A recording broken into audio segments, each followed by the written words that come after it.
Heyo, and welcome back to Mario Kart 7. In this part, we're going to be going into the Banana Cup. And I decided after the Gherkin kart looked a little bit off last time, I'd get Bowser something a little bit more dignified with this Cloud kart. By which I mean that's something that he also clips through, although it's not quite as obvious, like his shell clipping through the cloud. It's not as jarring as his leg clipping through the side of a little cart. Although it does show that there's absolutely no anti-aliasing on these models at all, but that's another case for another day. Let's get into this with the Banana Cup.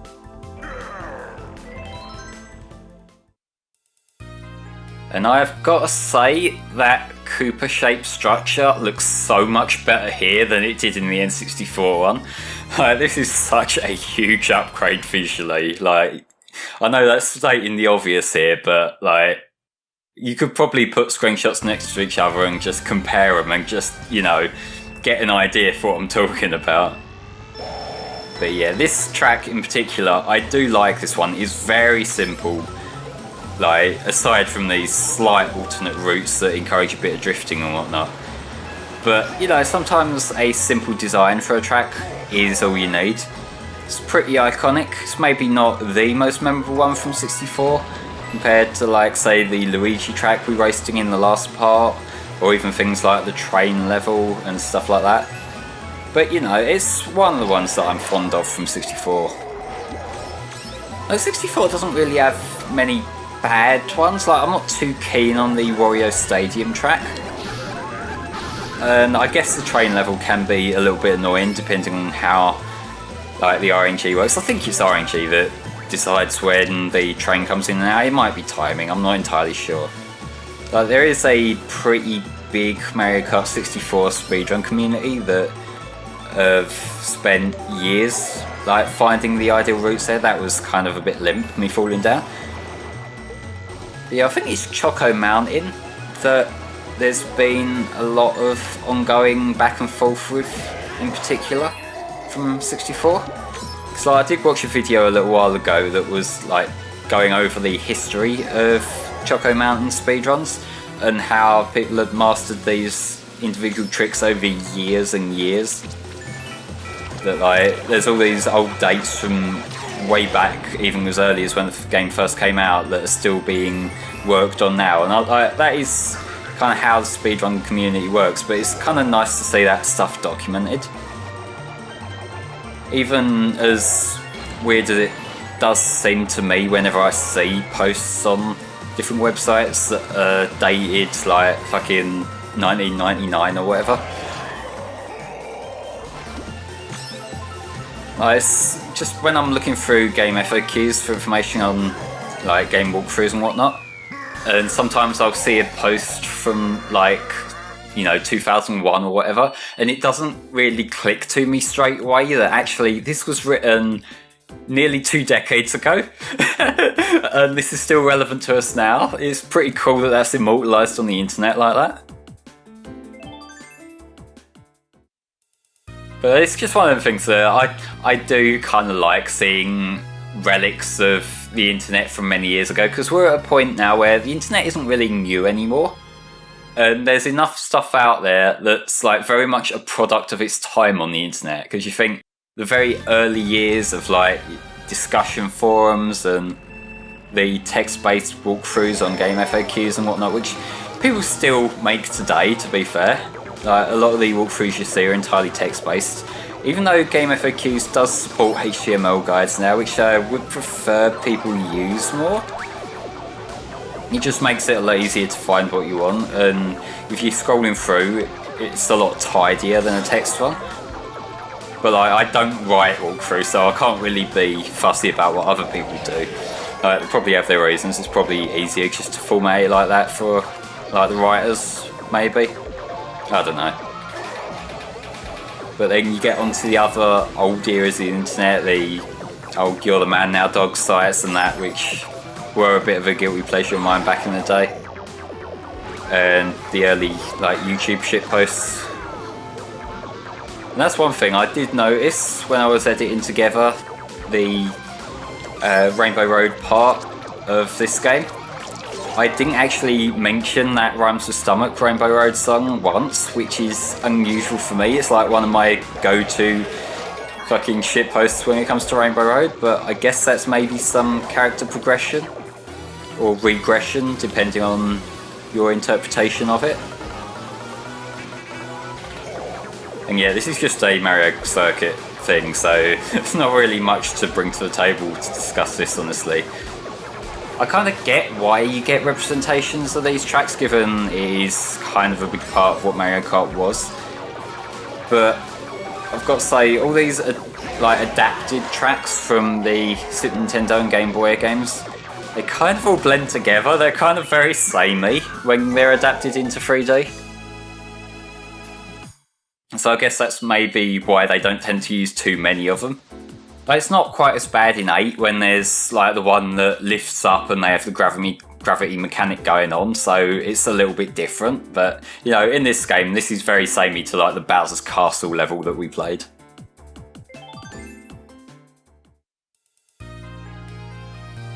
And here's good old Coconut Mall.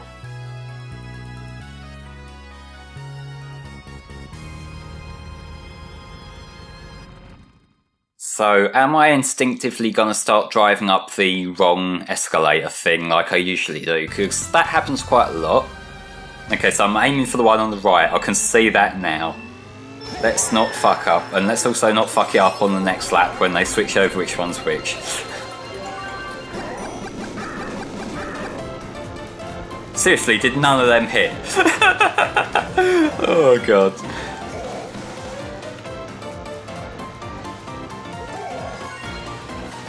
And one of the things I do like about Coconut Mall, this music theme, is just so unapologetically cheerful, which is perfect, especially when you got absolute mayhem like fireballs and shells and shit flying around all over the place. It's like, you know, you're properly in the Mario Kart atmosphere when you're hearing Coconut Mall's theme going off. And can I hit something with a bomb? Nope, I can hit myself with a car. It's gonna be like this, is it, game? Yes, it is.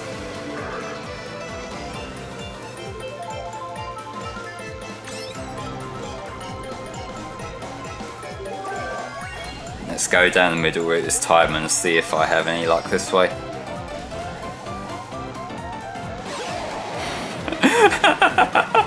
I'm not even mad. Not mad at all. I'm very mad.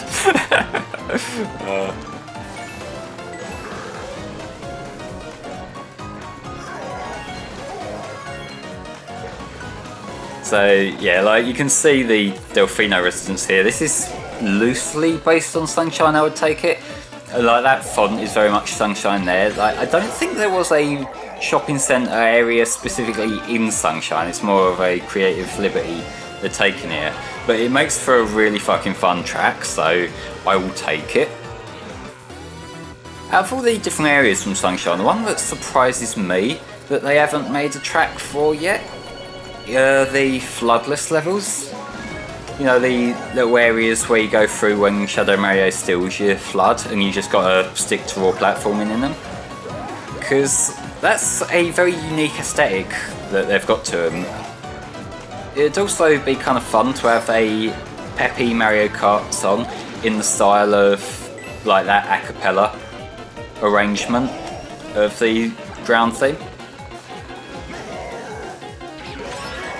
It's strange because like that's one of the most memorable parts of Sunshine to me, at least, the sections where you go through without flood, and they just haven't adapted it into Mario Kart at all.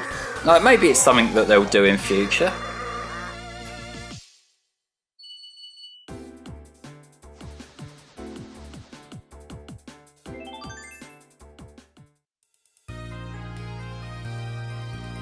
And come to think of it, we really haven't had much representation from Galaxy, at least off the top of my head.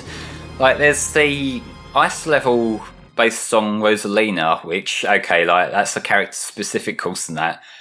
I guess maybe they're not wanting to do too much out of space stuff, given they have Rainbow Road, and it'd be sort of stepping on Rainbow Road's toes a bit. I don't know, like, just when you think of all the different galaxies that they have to pick from. I think the opening one would be pretty cool. Although actually, I might be talking out my ass a bit, because there was that Gus's Garden Galaxy course in 8, Cloudtop Cruise. And that's a fun one, and that's even got a bit of the theme mixed in, like the music track. So there's that, but like, when you're thinking of Good Egg Galaxy, could do some stuff for that, that'd be pretty cool. Maybe some of the rainier areas from 3D World as well. Maybe driving up the side of the building, sort of reminiscent of when you're taking on Cat Bowser, that'd be pretty cool. Maybe having a Cat Bowser outfit, like for Bowser as a playable character, that'd be pretty cool as well, though I'm probably asking a bit much there. We do already have Dry Bowser as an alternate option, so I'm still getting enough Bowser representation as it is.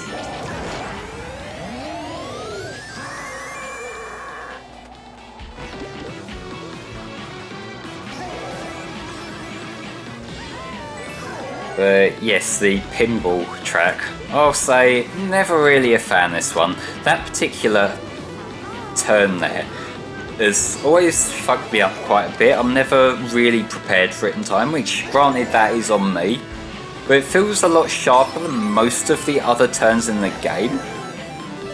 And I kind of got that feeling back in the DS one as well, where this came from. I never could take that turn properly. Okay, so he's gonna get fucked there, and this is my chance for survival, assuming I don't get bumpered around. Well, I'm gonna have something happen to me, but Rosaline's right behind me, so I need to stay paying attention.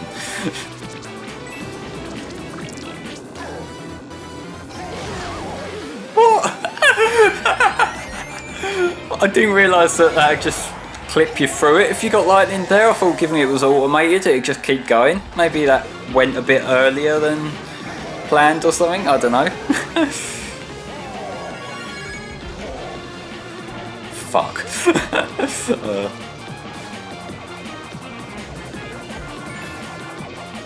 Yeah, as I mentioned a few races ago in another part, this is my third lap concentration mode, so let's not let Wario overtake me here.